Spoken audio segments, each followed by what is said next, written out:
Hi, everyone. All right, so it's Sunday night, and everyone is probably anticipating the snowstorm that is already in full swing. And what's going to happen with the studio tomorrow morning? More than likely, I would assume that we're going to be closed. It does look like we're going to get every bit of what they said, but in the morning, I'll actually make the final decision and post as to whether or not we will be closed. I'm still assuming that, they're going to need to clear the parking lot and whatnot. So I know schools are already off because of Martin Luther King. But just like I said, watch social media. All right, so I wanted to share some information and some statistics regarding one of the classes that I'm taking. So I'm in a class called Eating for Lifelong Health. This is one of my upper level classes in nutrition science at Arizona State University. And in addition to doing my capstone and several other classes that I have to take, this particular class has just really, really fascinated me. For the last 7 years that I've been in college, there's been very little classes that I don't get excited about. I just love to learn something new. Even when I was at YSU taking sociology classes and anthropology classes and religious studies classes, um, pre-counseling, I did a little bit of social work classes, and then really getting saturated into the nutrition field. I love to learn something new. I always feel like there's some takeaway from it, and where can I apply it to my life? Okay, so food is something that it's here constantly. We need it. So we definitely need to eat to live. And there are some people that live to eat. They know they got to do it, so they're really going to enjoy it. Everything is very decadent and they really look forward to what their next meal is going to be. There's some people that obsess about it. I watch my 600-pound life all the time, and Greg's always like, why do you watch that show? I'm like, because it's fascinating to me to see how people can damage their body with food and how much emphasis they put every single second of the day onto what is their next meal going to be.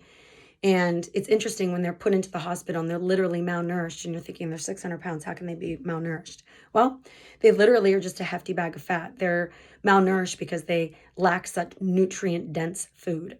And this class takes us through the life cycle from infancy, literally starting with what mom puts into her body, what's passed through the placenta, goes on to baby, how it can affect the baby.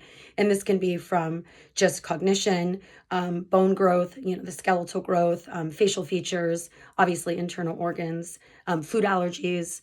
They're trying to make that connection with food allergies. It's very, very, very in depth. But I had an article that I had to read, and it's called Relationship with Food and Body. What does it mean when we talk about relationship with food or one's relationship with their body? We all have a certain image that we see about ourselves. We're in our birthday suit. Some of us can say things are looking good. And then there's days that you're like, what is going on? I'll never forget, after having both the boys, that was pretty much me. I was like, nobody told me that my body was going to look like shit after birthing two human beings. But anyway, we are given the dietary guidelines for Americans in a snapshot of the future. So we're given, a lot of different statistics currently and what we anticipate or what we want to see, what the trend may be based on current food trends right now. And one of the interesting comments that they started with when they were giving us this information, and this is from year 2020 to 2025, that the emphasis that physical, mental, and emotional changes that occur throughout the life cycle underscore the crucial role food and nutrition play in health promotion and chronic disease prevention. It further went on to say that dietary patterns, so food patterns, are heavily influenced early in life by parents, guardians, caregivers, who all have a primary role in supporting healthy attitudes and behaviors. So basically, modeling. This went on to be, talk about different statistics of how young kids feel about their body, and food is a stressful topic for many children. When I say that out loud, and even when I read it, I was like, really, for children? Teenagers, yeah. College, yes. Adults, for sure. But children, I was shocked by it. So 1 in 5 adults, 20%, feel shame. Just over 1/3, so 34%, and this is in adults, felt down or low. And 19% of people felt disgusted about their body image within the last year, in 1 year, in this past year.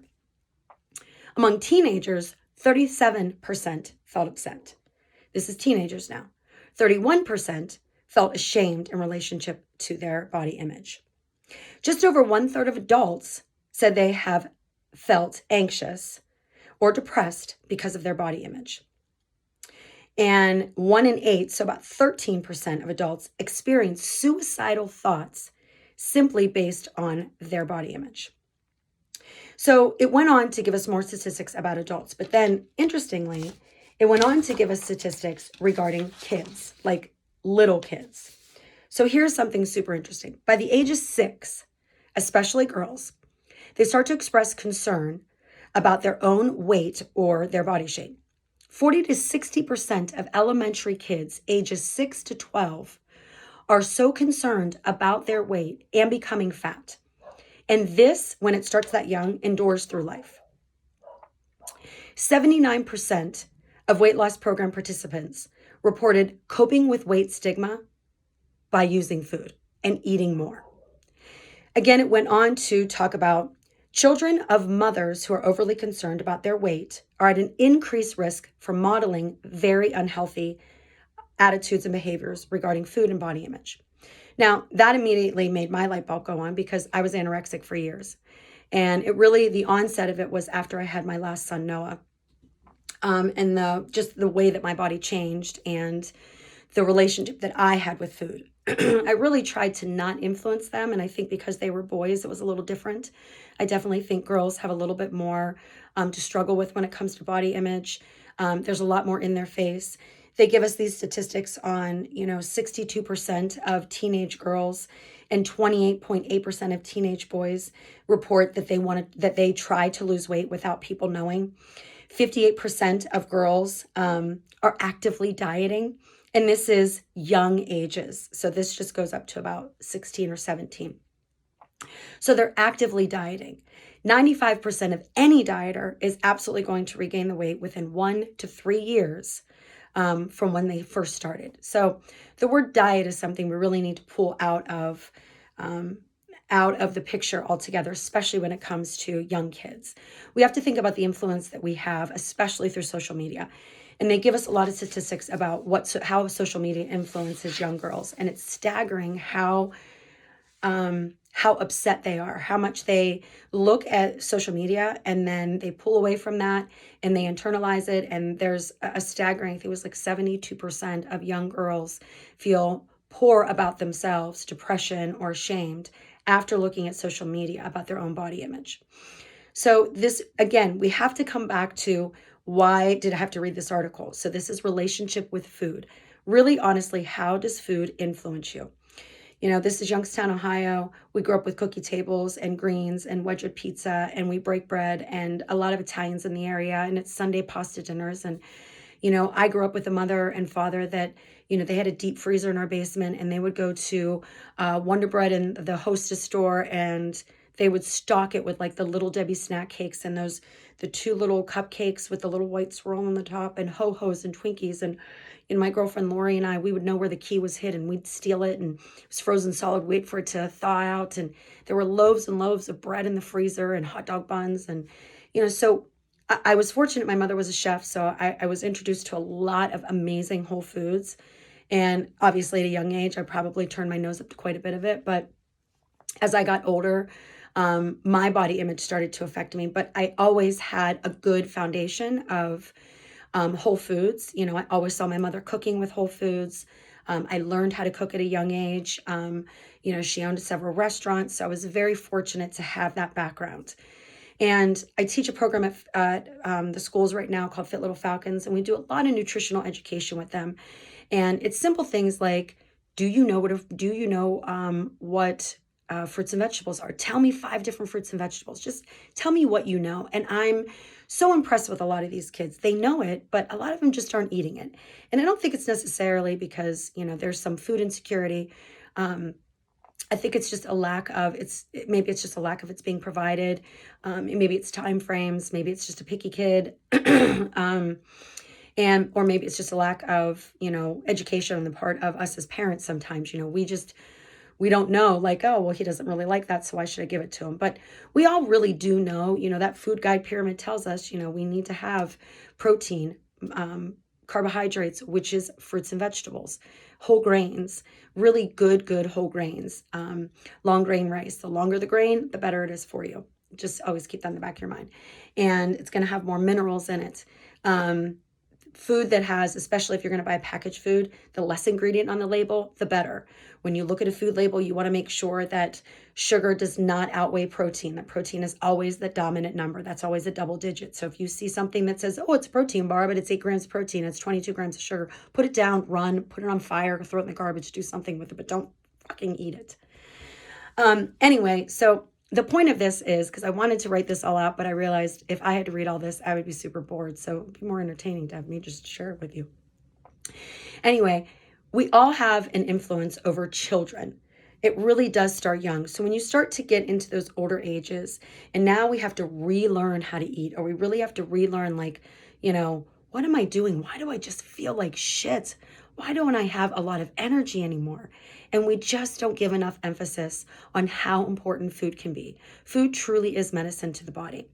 And, it's going to help us with cognition. It's going to help us with our moods.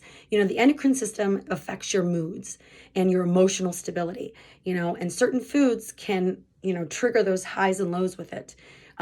Muscle growth, or, taking it the opposite way and just not being able to gain any muscle. If you're looking at your belly and your belly is really a good indicator as to, what am I doing in the kitchen? Am I really just storing it? You have to think about energy in, energy out. The energy in is good calories. We want to make sure we're getting good nutrient dense calories. And then, of course, where's the energy out? For someone that we want to get that percentage of body fat down, not that we want to lose weight. I hate when people say that. We want to be able to bring that percentage of body fat down so that we're in a good, healthy range, so that we are, again, looking at chronic disease prevention. We're trying to stay away from diabetes. We're trying to away from heart disease and high blood pressure.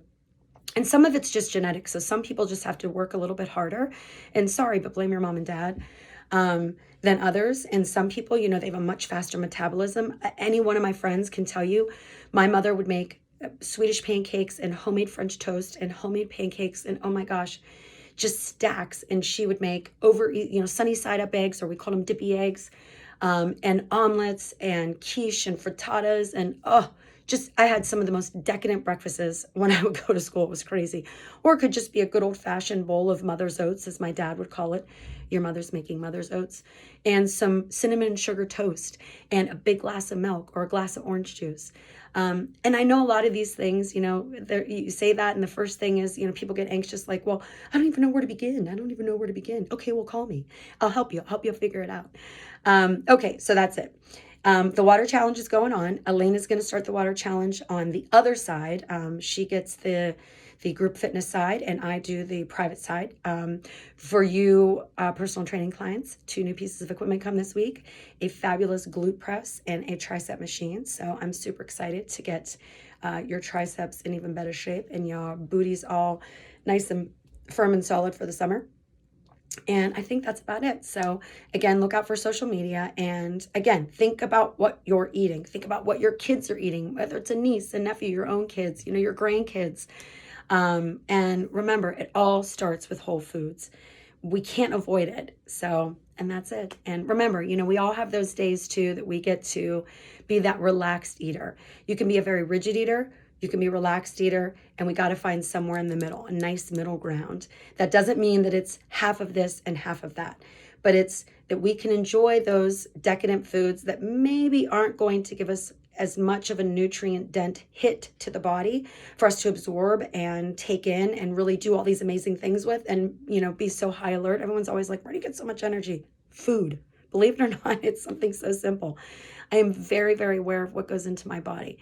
And after everything I went through over the end of last year, just all kind of different stomach issues, and learning so much about my pancreas just doesn't want to push out the enzymes that I need to digest the food, no matter how clean I eat, or even, and it was even worse when I would have my cheat days.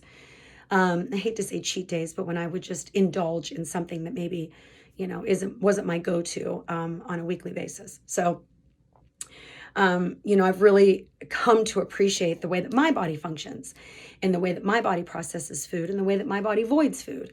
And these are conversations that are super important, and you have to be able to sit down, even if it's just with your spouse or maybe your best friend or your doctor, and say, okay, this is how I feel my body is processing food, or this is where I think everything's going great, or I think maybe I need to talk to my doctor about this. That's what they're there for. Don't be embarrassed. There's nothing to be ashamed of. We all pull our pants down to go to the bathroom. We are all pretty much created literally the same way. We all have two arms and two legs and eyes that blink and teeth that get to chew and, a digestive system that figures it all out and a beautiful heart that beats inside of our chest. So, all right, I didn't want to go more than 15 minutes and it's well into that. So, I have a feeling the Steelers are going to lose tonight. So, it's just a shock they even made it this far. And stay safe. If anyone is out on the road, get your ass home. And that's it. I'm going to go watch some Steelers and jump on and get into the next life cycle of eating for lifelong health. All right, I'll talk to you guys tomorrow.